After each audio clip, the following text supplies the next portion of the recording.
Are you a podcaster? Maybe you've got that big idea and you're looking for a network to join.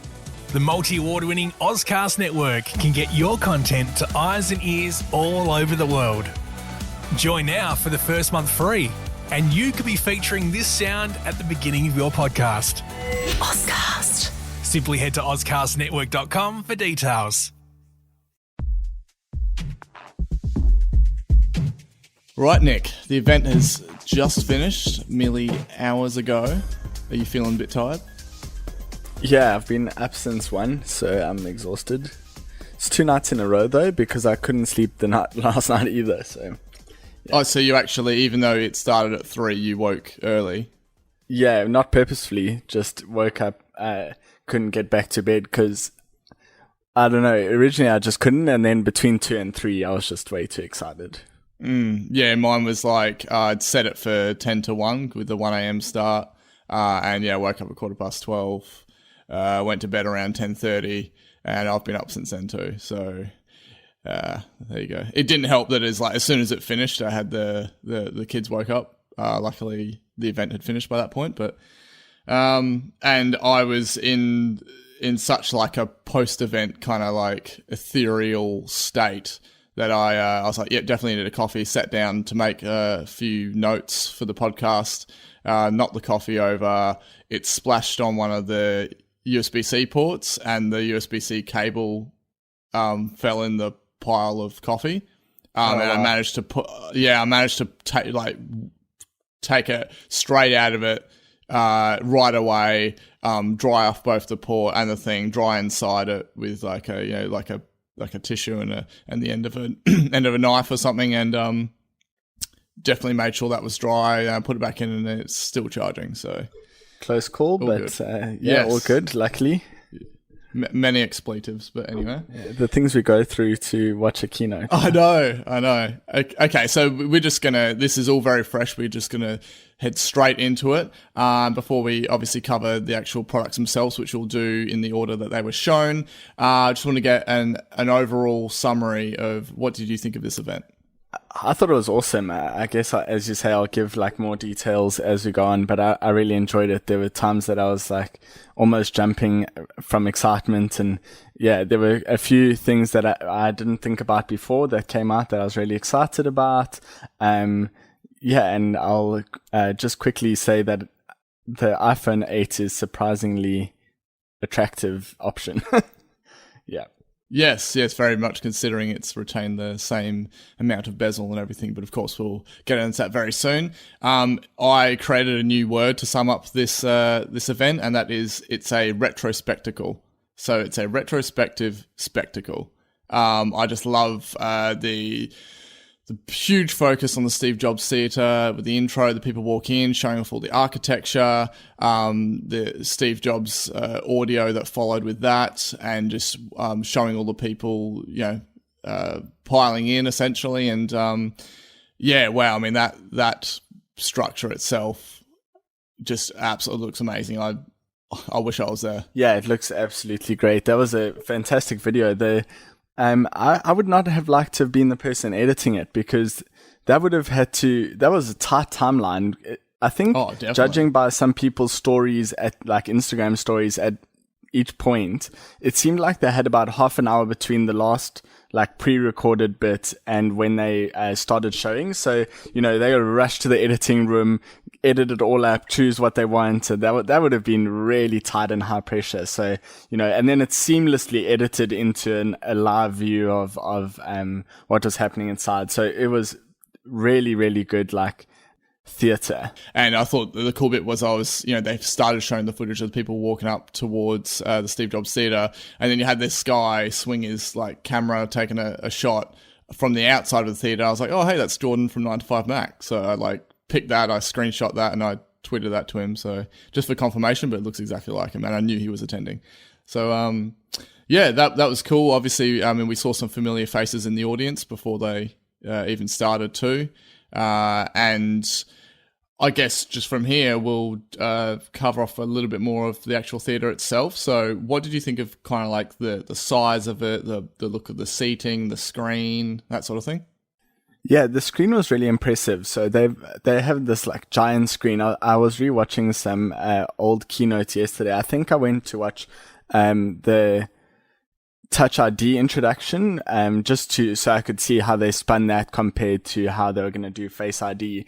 And the screen behind that one was tiny compared to what they have here. And just like, the whole seating and size of it was awesome. They have like these brown leather seats everything was really, really cool. And even the sound quality, I know they have mics on them, but just the whole sort of presentation view that they had on the keynote was awesome. Like when Tim Cook was speaking about Steve Jobs, that was just like really special.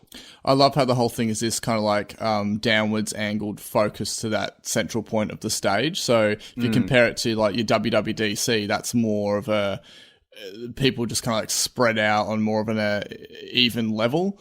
Whereas this is much like your, reminds me of actual theatres like that you would see kind of like operas performed at and that sort of thing. And I just loved how spacious the seating looked too. Like everyone just looked real comfortable. People weren't sort of tightly squeezed in there, and everything looked quite easily accessible. Really loved the line work that was incorporated into the structure, just how everything flowed, them showing the stairs going down, the ceiling before you kind of descend into where the actual theatre is. That looks amazing. And I love the fact that they showed off when Angela was speaking about that Apple Park AR demo that you can use with the iPad. That was, I like that as a bit of the AR tie-in to the actual premises itself. Yeah, those were really cool. And I think the bit I was hoping for was when she started talking about the Apple Town Squares, I was hoping for them to say that they were going to be working on a Melbourne one. Because, I mean, that in terms of like that type of setting, a Melbourne Apple Town Square would be great. Yeah, I wouldn't say that that's completely off of the cards. I was also thinking that and having sort of seen the setting for Federation Square, it seems possible. So I wouldn't write it off just because they didn't mention it. And then just before we get into the products, what did you think of, because there's several times where they kind of focused on Steve Wozniak, and he kind of looked, I don't know whether it was just because he was concentrating, but he looked unhappy. I would say it's more just because he's concentrating and trying to process everything. But what did you think of those sort of, that focus on him? Yeah, I think that would have just been his focus face rather than his unhappy face, because I saw some photos of him beforehand, looked pretty excited to be there. So we'll get right into it. So watch Series 3. There you go. The name that seems the most logical, and that's what it is officially called. And so I guess we'll just get right into it. What's your thoughts on the Series 3? Well, it's probably the product that I'll most likely buy that was announced today. So it was pretty cool. I love cellular on a watch because it's just basically everything that I need over and above what I already have, because there's so often that I'll go for a run, and because I have the Plus, I don't take the Plus with, and then I lose all of the cool Siri functionality and music streaming. So it's kind of everything is on the watch, and it's not ideal, obviously. And just with cellular, you can speak to Siri without having your phone there, which is fantastic. And then one of the things that I've struggled to get right, but I really enjoy when it works, is Siri on the watch. We're using Hey Siri, and oh, sorry, just set off my iPad there. So it just set yours off though, so that's good. Yeah, that's good. But yeah, that's one of the things that I really enjoy on the watch. So now it will speak back to you, which is quite convenient. So before they said it was a processor thing, and I was really thinking about that, but it seems like it couldn't do the text to speech quick enough for it to be a good experience. So I always thought that was like a design choice, but it seemed like they've at least spun it to say with the new processor we can now do voice feedback on Siri. So that's pretty cool. I wonder if it will ever come to the TV, because that's something that's sort of lacking, and that's why I thought it was a design choice. The red dot, I really like the red dot because of the whole Tim Cook exclusive for a while. So that for me is really, Yeah, I like it because I get to have something he had ages ago. But and the funny thing is, it's very specific to just the cellular version. Like the Series 3 GPS only doesn't have the dot. Yeah, they said that the antenna was the screen, like The screen, round, yeah. yeah, which was interesting. So I don't think there were some thoughts that could actually be the antenna, and then even now look at it and think that may be true, but they've already made clear what is the antenna. It's 70% faster, which will be really interesting to see in person because I know the original watch was really slow, but I haven't really had any issues with my Series 2, so yeah, that would be really cool to see. And so it has a W2 chip, I think, for better Wi-Fi. Yes. Yep. Which was interesting because we've only really thought of the W series in the Bluetooth accessories. So this is just like an enhanced wireless networking with Bluetooth and Wi-Fi. So I'm really excited for it. Pretty cool. I like the new bands. They have like this loop that's like kind of like a woven nylon loop. I'm interested to see if it's a little bit stretchy. The sport loop as they call it. Yeah. And of course with that they got the more MS. Yes, and a charcoal grey ceramic watch and some new like a new gold color, and then getting rid of the rose gold and the old normal gold. So yeah, I'm pretty keen. What do you think? I love the fact that they offer it with and without cellular, because I was really keen on just that faster chip. I just think anything to, like, my watch runs pretty well, but I'd always just love to be able to say depend on doing text and stuff for it to the dictation for that to be great every time. Sometimes there's delays, sometimes you have to kind of retry it. I think a faster chip would go a long way to help with that. And of course, I love the fact that, they're making Siri talk back to you.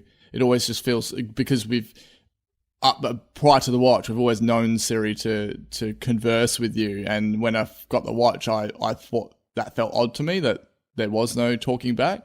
And so, that is a great addition. I love the fact that they really pushed the fact that you could just stream Apple Music from it, obviously, with the cellular one. So they had that awesome advert there with all the skateboarding too. Yeah, the ads were awesome. So cool.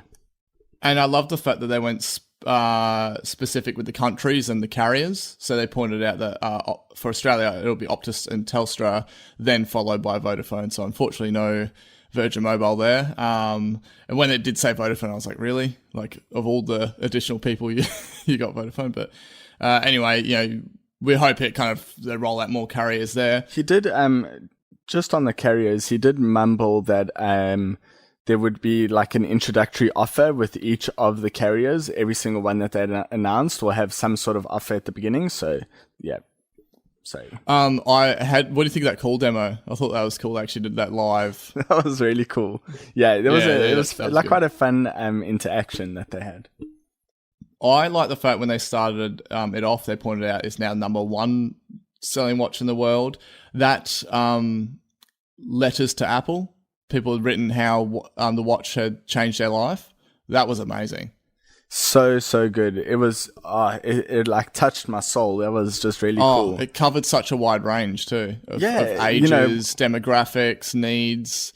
Like the emergency factor, the guy who wanted to lose weight, the swimmer who, has one leg, and it was incredible.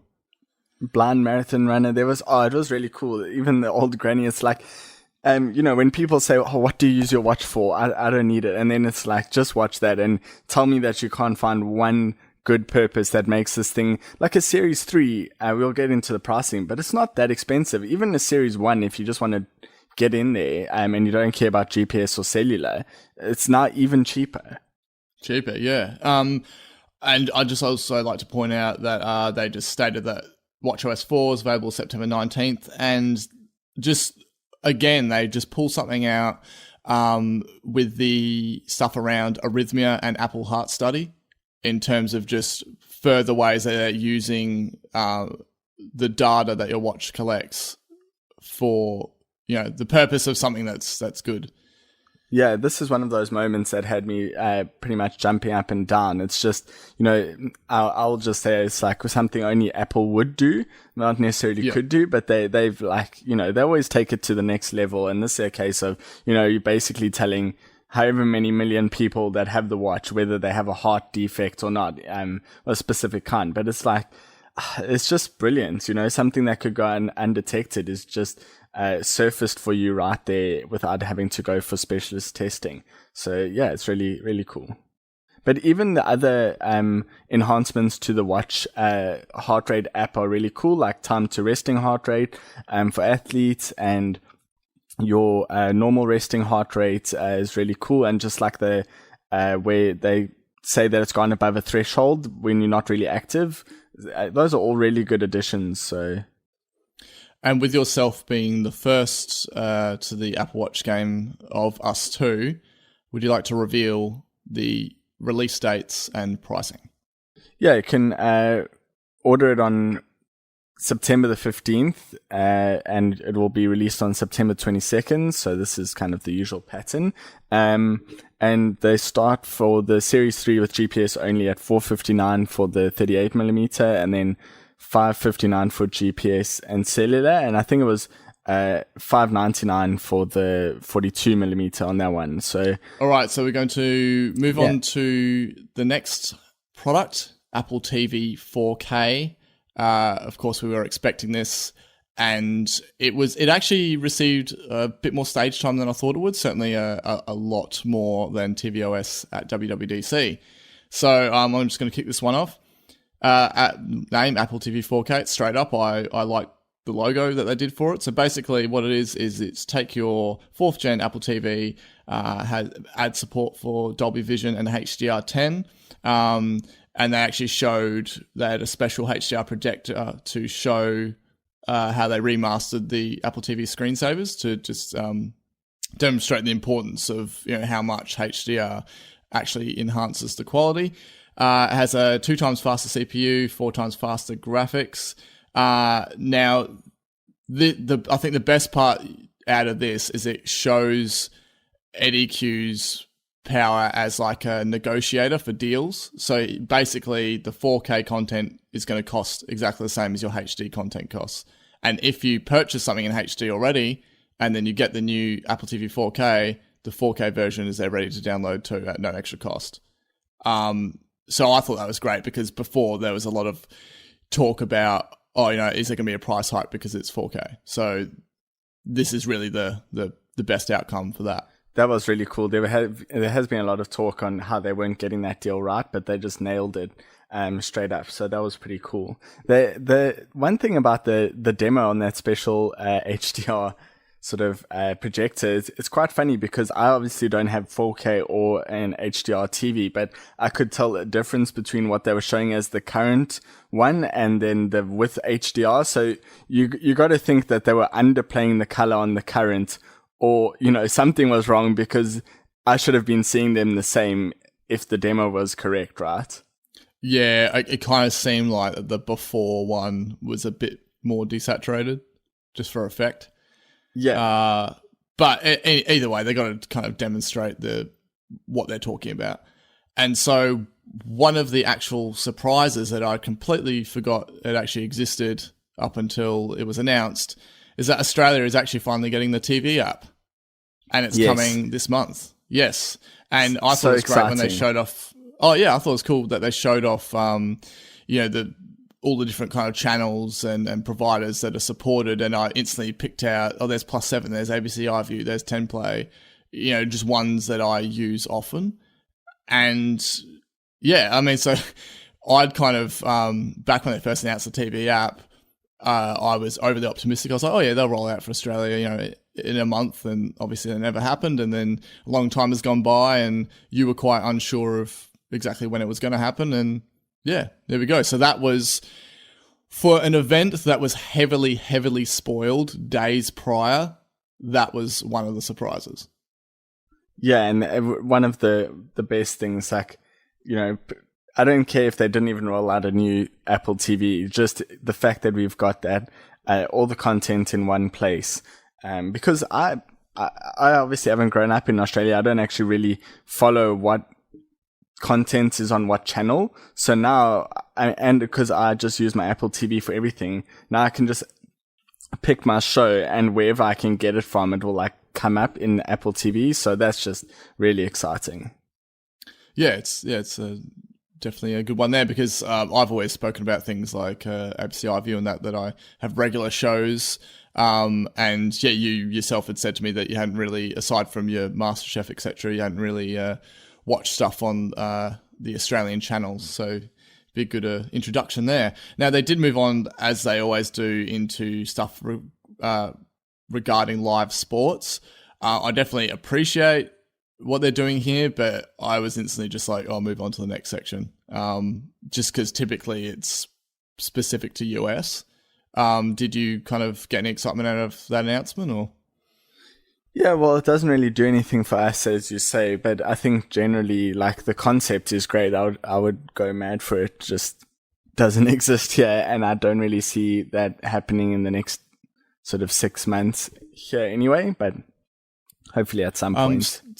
Something that I'm going to announce that basically segues us into the next section of the Apple TV is they brought up a big slide with the App Store, the new App Store icon, the one that so many people hated, that I now officially like better than the previous one. I know it's taboo, but as you know, it was the reason I updated my Mac to the latest High Sierra beta, was because I wanted to see what it was actually like in real life as a dock icon, and then that solidified it. I appreciate, don't want to go off on too much of a tangent, but I just appreciate just like the little things that they put in there to make a kind of like this abstract sort of fluid shape that essentially it just ties in with a lot of the other new icons and new design language. So there you go. You can hate me for it, but it's here to stay. We might lose a few listeners, but I think that it's a decent icon, and it grows on me every time I see it. Yeah, and then I think by the time, iOS 11 rolls out and you'll get another round of people complaining because they've never seen it before, then everyone will be used to it and it'll just be the norm. So that moves on to, they did a cool demo for this game called Sky. What I really like about it is they were showing how it's all controlled just with the Apple TV remote. But I love this sort of Zelda-like fluidity and the actual score running in the background with it. So that definitely looks like something cool to try out. And it's good that they sort of brought it up again, because I think that when they first launched 4th gen Apple TV, they were kind of really pointing out all this different stuff, including the fact that there's games. This is essentially like your own little casual console. And it's good that they've just brought that back with a nice demo. All right, there was a small price jump for this. So if you want Apple TV 4K, it's now gone up to $249 Australian, with the 4th gen Apple TV at $209 Australian. And then, like the Apple Watch, pre-order on the 15th of September and a September 22nd launch. And that wraps up TV. Anything else to touch on that? Nope. Other than I probably won't be getting one yet because I would need a 4K TV. So, yeah. Yeah. It was one of those things that, as we decided in a previous episode, that it's great that it exists, but we're not 4K fanatics. The technology is awesome, but as we both agree, we're more focused on our actual Apple handheld devices rather than the latest in TV screens. But for those that love that sort of thing, this is a very welcome update. And I'm going to hand it over to you for iPhone 8 and 8 Plus. They kind of rushed through this one. I know Michelle had said to me, he's really rushing through this. And I was like, yeah, he has to, because there's something more to come. So, but I think, and then he even recapped it later on. So the things that were common in other phones. But anyway, they started with sort of like a little product intro for the phone, and highlighting one of the new colors. So it now comes in 3 colors, like a different sort of gold. I think, is it called blush gold officially, or it's just like a different sort of gold? It's just called gold. On the Apple Store, Okay. it's just called Gold. Yeah. But it Yeah. visually, It's not to the me, it same looks like as half. the previous Gold. No, it looks like halfway Yeah. between rose gold. That's and what I we would have knew said. as Yeah. Gold. And then Yep. it has like a white back. So all the new iPhone 8s have glass back. So it has like it's sort of like an off-white glass back, it's like a goldish tinge, I think, which looks pretty cool. And then so they've got that new gold color. They've now got in what they are still calling space gray, but is really not the space gray that we know, I'm pretty sure. What are we up to, like, for variations? I think There's we're gotta on be a at least 5 307. I think it's like over 300 different shades of space gray. Yeah, it's absolutely crazy. And then they've got the Possibly white. even 50 Shades of Grey. Yeah, I was hoping we were going. Yeah, Yeah. yeah. So they've got a white back and silver sort of side one. So it has like a metal band and the glass back. It has wireless charging. The new sort of aperture on the camera. So cameras are supposedly a lot. Like they upgraded, so they've got 70% better low light performance. I think they said. They've got this awesome new portrait light mode, where in the portrait setting of the phone you can also toggle between these different lighting modes. Where one of them is like they completely black out the background and just give like a portrait against a black background, and then that was stage lighting. Yeah, that's really cool, and they've got like all different sort of lighting modes that try and replicate a studio portrait sort of effect. So it's really that's like, for me, it would be one of the key reasons for me to go from a 7 to an 8 would be to get that new mode, and just like better low light performance. So as always, the cameras are a lot better.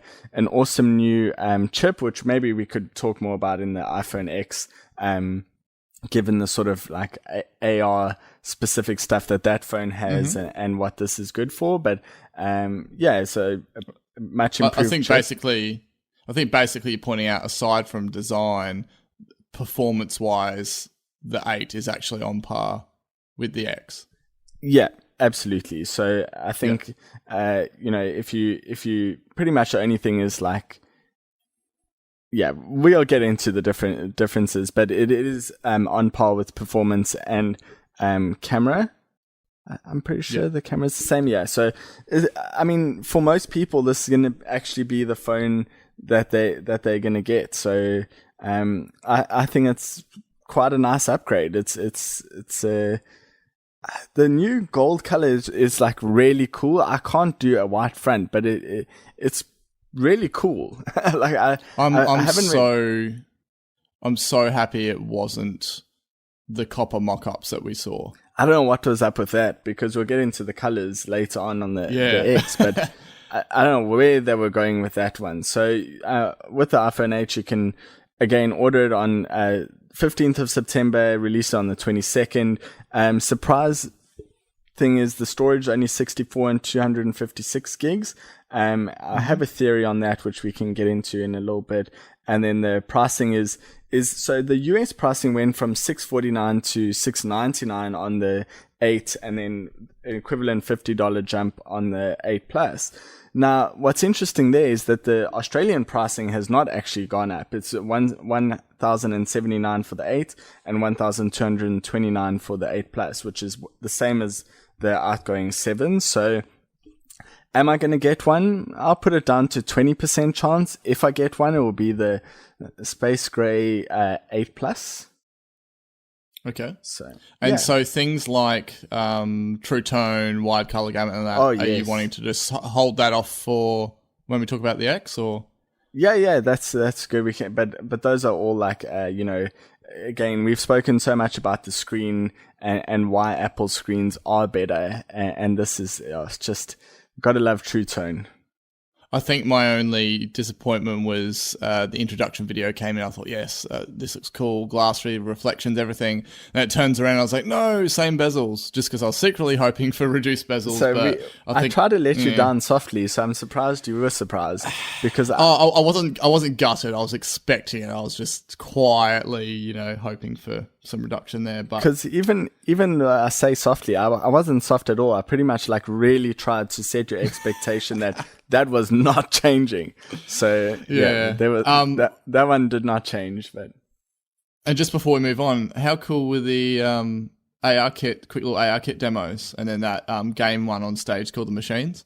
So I will call it now that I kind of like tune out for demos. I was paying a little bit of attention, but not too much. I use that chance to sort of check what's happening on Twitter live feed and get some order or whatever. So demos are probably not good on answering what happened there. So just a quick recap. We had a thing where, you would be at a sports game and it shows you real-time sports stats, who the players are. It's got like a little kind of like arrows with their faces hovering above them. I mean, to see that thing in Australia would probably take a while before someone supported that, and it'd have to be like a major game.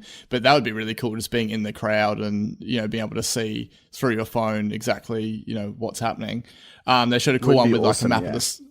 Oh, definitely. With a map of the sky, you're holding up to the sky, it's showing you all the different parts of that involving astrology. And there was just like one of like footage of a basketball court, and there was this kind of like Transformer style like battle video game going on, and it just the way it tied into just the actual setting of the court looked pretty good.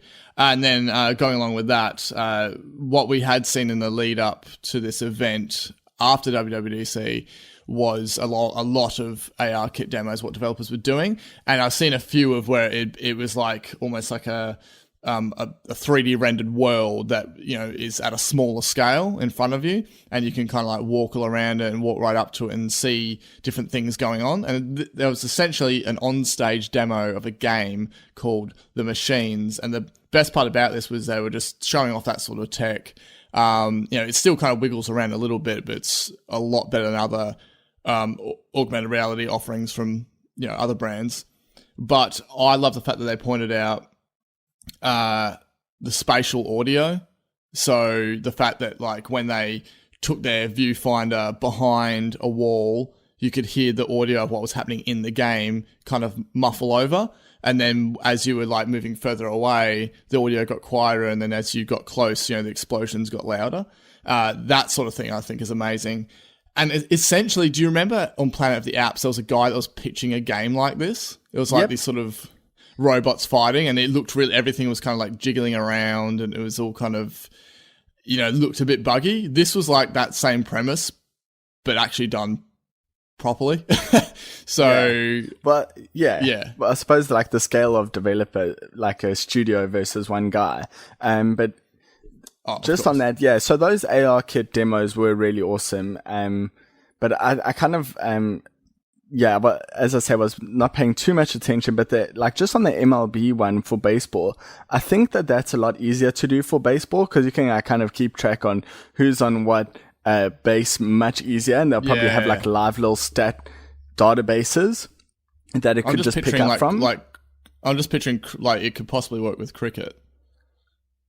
Yeah, absolutely. Yeah, like, but one. not so much rugby or anything, because that would just be exactly. So like any of our like I'll just go footy codes will just be much more difficult, but cricket is a great one. So yeah, that would be pretty cool if ESPN Cricinfo gets going on that one. Okay, that wraps up 8 and 8 Plus, and then we're going to move on to the one more thing.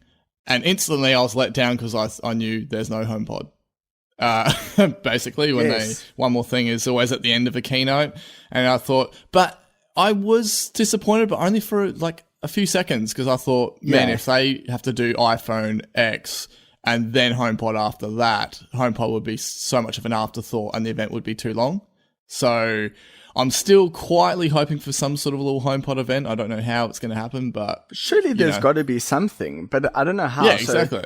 So before like I carry on about that, but I also like was a bit disappointed when there was the one more thing, but then I pulled like I got some unrealistic expectations, and I remembered back to, I think it was the original Apple Watch introduction at the iPhone 6 introduction, or was it? Yeah, anyway, so it was at the original showcase of the Apple Watch.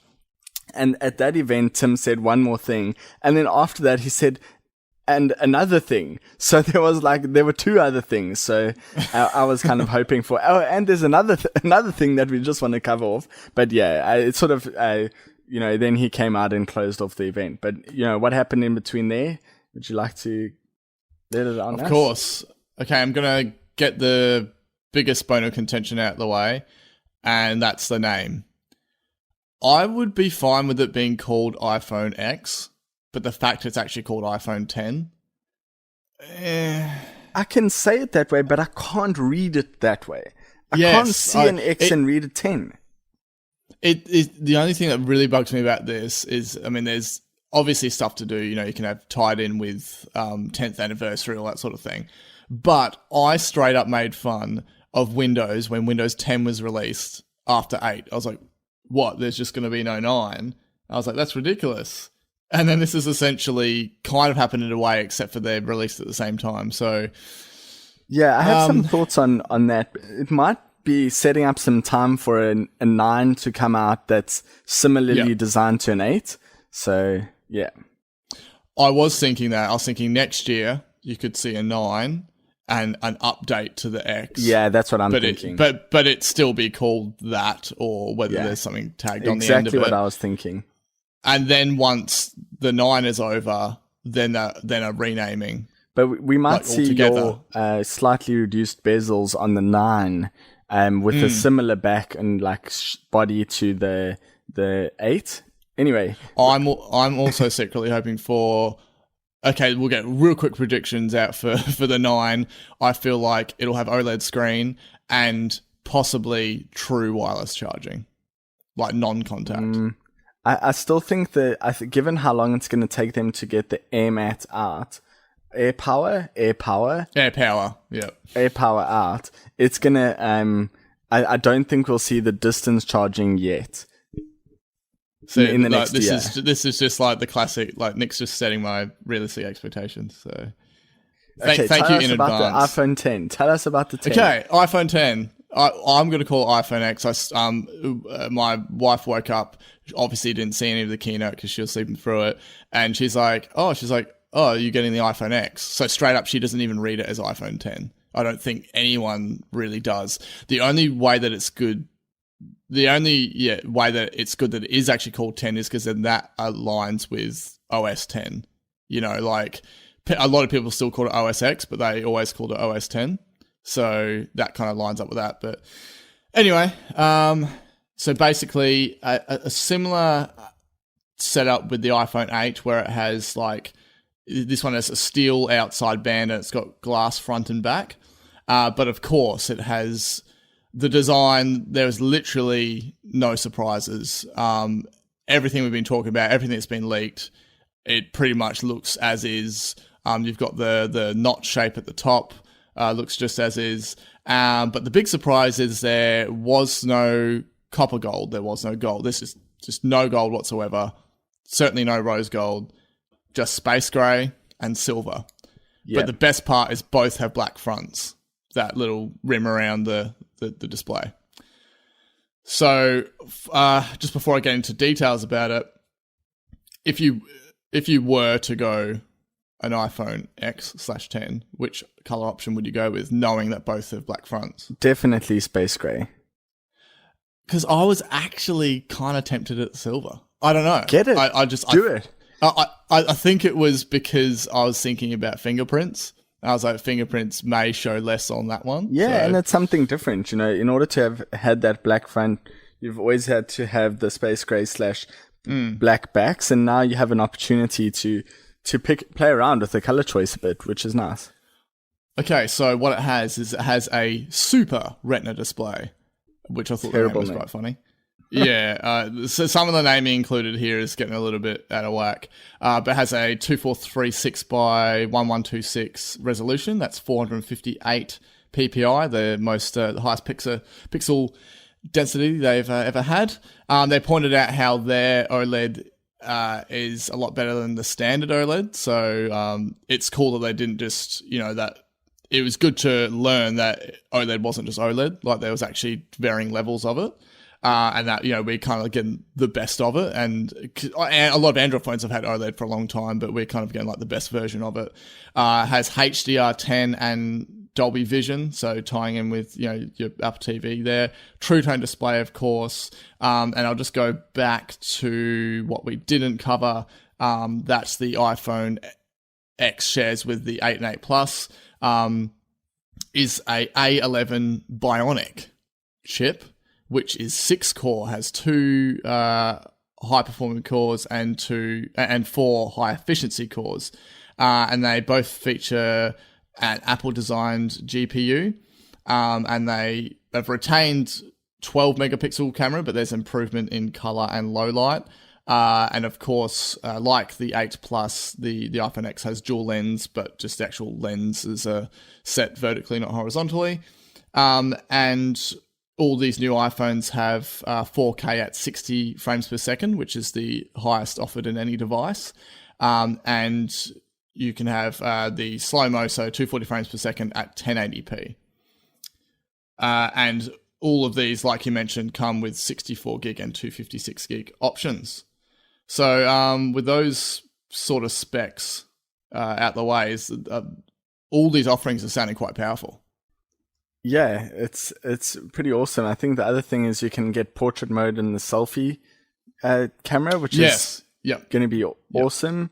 It's a powerhouse. The other thing is that we I don't know if we ever spoke about it on the podcast, but there was that whole thing where Apple said they're going to be designing their own GPUs and drop that UK company, and then the company's value dropped by half.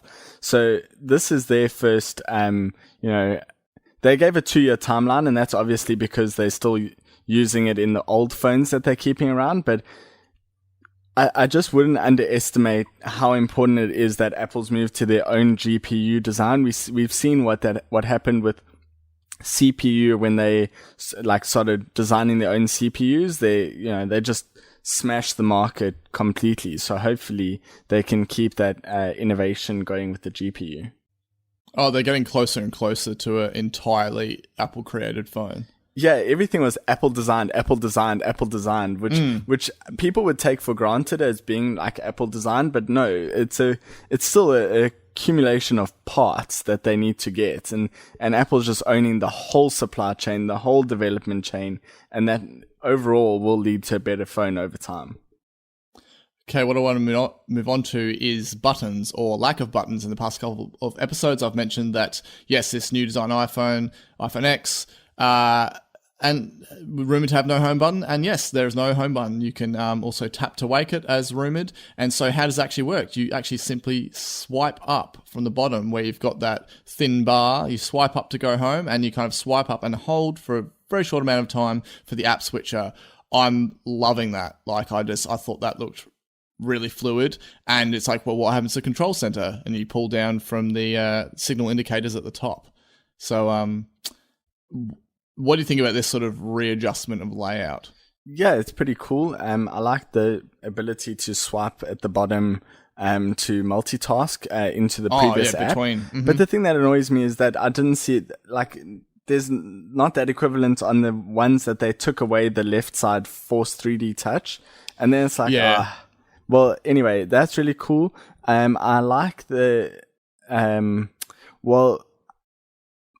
okay. So to get to control center, then you swipe down from the right ear, and then to get to notification center, you swipe down from the left ear, which in the past, I've been critical of having left and right specific actions, namely with AirPods, and saying, oh, if your one ear does this and your other ear does that. Well, since I've actually had the ability to customize which one does what, I've got Siri in my right ear tapping, and then I've got the play pause in the left ear. Even I've always thought because it has automatic play pause, I don't need it as a gesture. But all I'm saying is that this kind of split gestures is overall more useful than it is confusing. Yeah, and because there's that actual barrier difference because of the notch shape. Yep. There is no guessing. And so, well, they've also made some more use of what they refer to as the side button, which is essentially your power button. So you press and hold that for Siri, and it's also, as I mentioned later, double tap to in terms of when you're using Apple Pay. But the biggest thing about this, and also the scariest moment of the entire keynote, was Face ID. But before we get into the actual demonstration, this whole notch area, it's actually called the True Depth camera system. There's a whole bunch of different stuff in there. It was crazy what they packed into that space. That is really good PR naming for a notch. Oh yeah, I know. It's like they could have just been like top bar, camera bar, or something like that. But yeah. True Depth, there you go. And they basically just showed exactly how it takes a model of your face. So 30,000 dots are sent out and kind of like map your face, and the animation of it looked really cool. And all in conjunction with a bunch of other things happening. And all of it is completely unnoticeable. There's no lights thrown at your face, even though the animation demonstration looked like that, but they were just trying to show exactly what the sensors were doing. So all this stuff is happening that you don't even realize. And they kind of pointed out all of this was possible because of the A11 Bionics neural engine, which I mentioned in a previous episode, and the neural engine being dedicated to machine learning algorithms. So when they kind of pointed that bit out, I knew you'd sort of be happy with that feature there. Yep, for sure. And the fact that it can pull off 600 billion operations a second, which as soon as you get into the billions of anything, that just, to me, like, the mind boggles. So that sounds insane. Now the setup looks cool. That, as mentioned, the bonus byte previously, you just move your head in a circle, and they're saying you only have to do it once. So I just would love to set this up in real life and see how it goes. Now the coolest bit about this, that I think Face ID blows any other competition out of the water, is just all of the different things they thought about with it. So first of all, it's not using a camera photo of your face. It can't be fooled by photos. You can be wearing glasses or not. You can have different hairstyles. You can have a beard or not. It can be the day or the night. And they made a dig at the whole photo spoofing thing. And they even got like Hollywood level prosthetics of people that have made masks for movies to try and fool it, and that couldn't even happen. And the fact it adapts over time, so it learns the changes in your face. Now, as expected, all the face data is put in a secure enclave, and it's held on that device only, so nothing is being sent to the internet. And what they pointed out is that in terms of the risk of failure, and by that they mean in terms of someone accessing your phone, Touch ID had a 1 in a 50,000 chance of someone being able to use their fingerprint.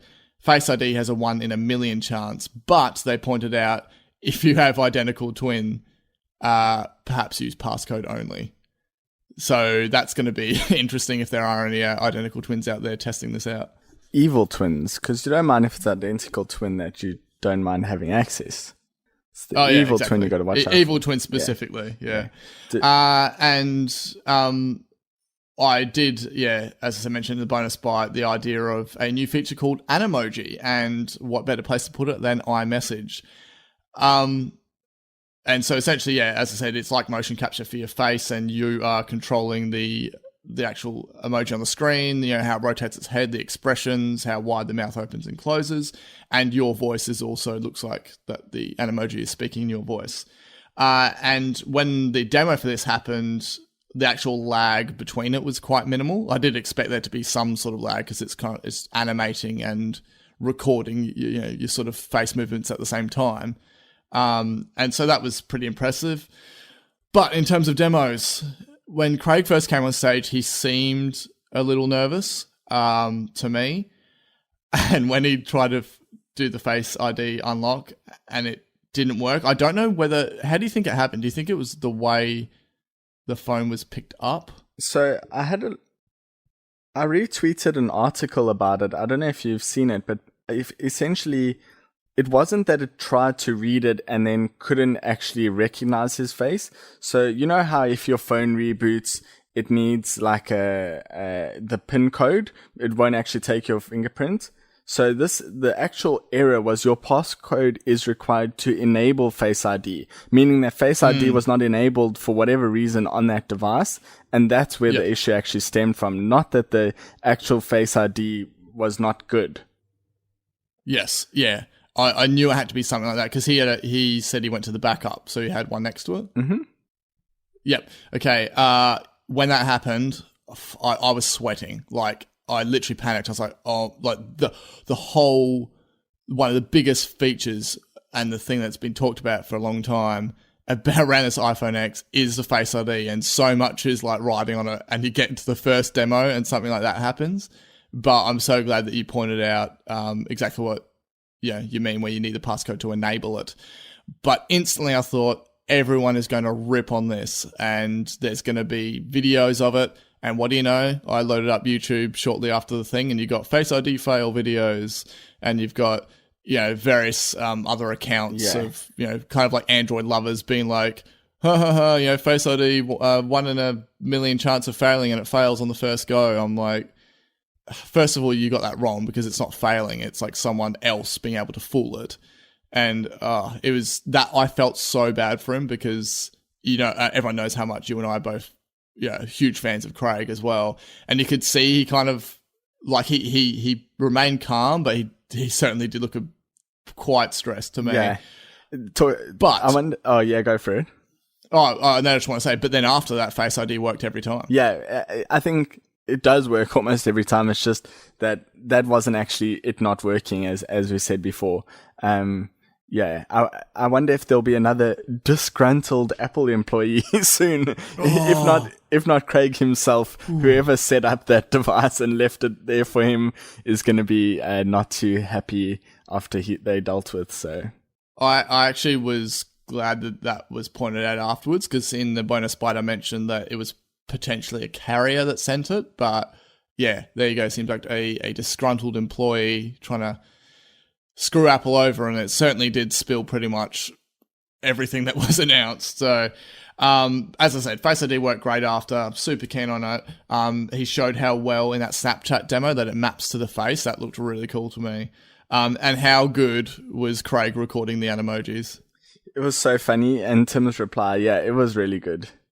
Oh, that was just the whole time. I was laughing, and especially when he started doing the pony kind of like horse mouth noises. Yeah, he's a legend, Craig. Okay, so then we're just going to move on to landscape. Landscape mode, it embraces a notch. There is no pseudo bezel. It's just there, and I feel like, as much as I didn't want this to happen, that I guess having a pseudo bezel and then having the screen go to the edge on the other side, that unbalance would look strange as well. And then also, from reports of people that have used Essential Phone, which has like a camera cutting into the screen, most people say at first you think, what's this? And then you get used to it so quickly you don't even notice it's there. And so I feel that's most likely going to be the case with this. So would you have rather that they avoided the notch, or just done what they went with? I think this is something that I can only really speak once I've used the phone for like a week, but because I think like on paper it looks not that great. But then, when you're actually looking at it, you're unlikely to even notice it. So, yeah. Yeah. And just like to point out that the dual cameras in this both have optical image stabilization, which is awesome. Has the same portrait modes and portrait lighting features as well as the iPhone 8 and 8 Plus. And one of the best surprise announcements for it, it has 2-hour longer battery life than the 7. And I thought they would equal it at best. Yeah, they set you up for like thinking, oh no, because they're like, you would think there's a hit on battery life. And there is, but it's still 2 more than 7. Okay. Well, yes. Cool. Yeah. Okay. And of course, all these new iPhones have wireless charging in the form of, what did they call it? It was the Qi. It's like a new standard for Qi Open Wireless Standard. The whole time, I didn't even know that was how he pronounced it either. I just always called it QI charging, but learned something there. And so they really showcased the fact that there were third parties that offer chargers because they did a sneak peek at their own charging mat that can encompass an iPhone, an Apple Watch, and a new wireless charging case for AirPods. And this is called AirPower, which to me seems like a much better name for if it was truly wireless charging and not contact. That could be AirPower 4 or AirPower 5. Yeah, exactly. So, I don't know. What do you think of that map announcement? It's not available till Matt announcement. It's not available till next year. Yeah, it looks awesome. That's exactly what I think everyone sort of wants from it.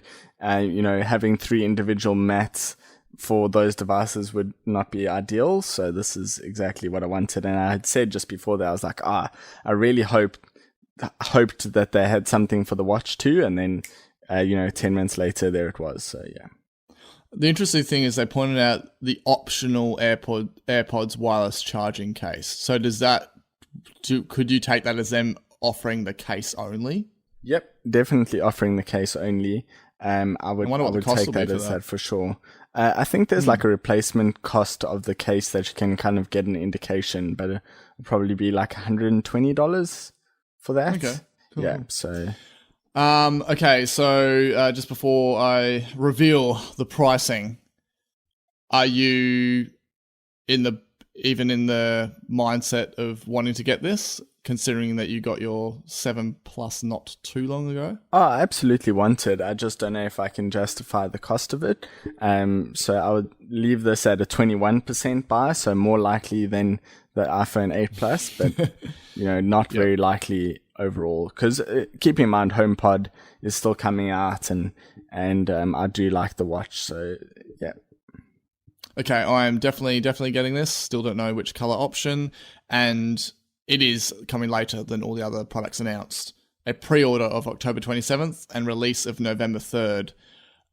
Still quite apprehensive about the whole getting it through my carrier scenario, and whether I would even get my hands on one before Christmas or not. So either way, I'm in it for the long haul, and I just can't wait to use it. So some pricing, a nicely presented $999 US pricing. I'm glad it wasn't over that for the US pricing, but I don't know. You had some reasoning as to the extra costs when it comes to Australia, but from that $999, I did a conversion plus the GST, and there was still around $210 in it. Yeah, I obviously have no idea where that $200 comes from, other than just like that's what they believe that it is worth in this market. So, Yeah, because prior to this, I was guessing it'd be around $1,350, and it is $1,579 Australian for the 64 gig model. As I said, I'm getting it regardless, getting it through carrier. Yeah, I'm pretty sure I called 1,500 when we were discussing it, but yeah. I will quickly just mention at this point that the price of the iPad Pro 256 and 512 went up today by like $70 each. And that's because of rising costs of the flash storage. So it could have something to do with that. Yeah. Just optimizing where they're getting that price differential from. And the last little sneaky one is, did you see the iPhone X leather folio case? Terrible, but good for like grandmothers, our mother's generation. I think is that the first Apple accessory that you think is terrible? No, but it's probably the one that I think is the most terrible. It's unlikely to ever grow on. So you like I know you had one of the battery cases, but do you like the battery case over that? Yes, I do like the battery case over that. Okay. Yeah. There you go. So Nick's not a fan of a leather Apple product. So they made up for it by having a red leather Apple Pencil case sleeve thing, which looks awesome. So yeah, product awesome. One. All right. Well, that wraps up It was a great event. There was a lot of excitement, awesome videos, great demonstrations, but very little surprises, just due to that leak. And for me, it's just kind of like I was trying to expect something else to appear.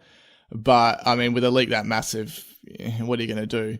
Yeah. So really, to me, it's like the surprises for me was TV app for Australia, the fact that copper gold doesn't actually really exist. It's more just a variation of a new gold just for 8 and 8 plus. And yeah, that's pretty much it. Yep. It was a great event. All right. So finally, we'll cap this off. If anyone would like to follow us, where can they find us, Nick? At Apple/AU on Twitter, at Apple/podcast on Instagram, and Facebook.com/Apple/podcast. Of course, as always, if you'd like to subscribe, just search Apple Slice in your podcast player, or definitely check out appleslice.com.au. Any final thoughts before we end this? I'm really excited to see them in person, and yeah, hopefully everyone gets the stock of the device that they want. Have you actually seen the Sydney lineups yet? Oh no, but I wonder if they're still going to be in line after it's actually only being released in October. So some like super hardcore fan is just going to be like sitting out there for days. So. Months. Yes. Yeah, definitely. All right. A whole new kind of setup for us. Fresh takes, minimal time to gather our thoughts. You've heard it here. And basically, I'm sure we have a lot more to talk about come the next episode. So it's been good having a chat to you, Nick. And I'll catch you then.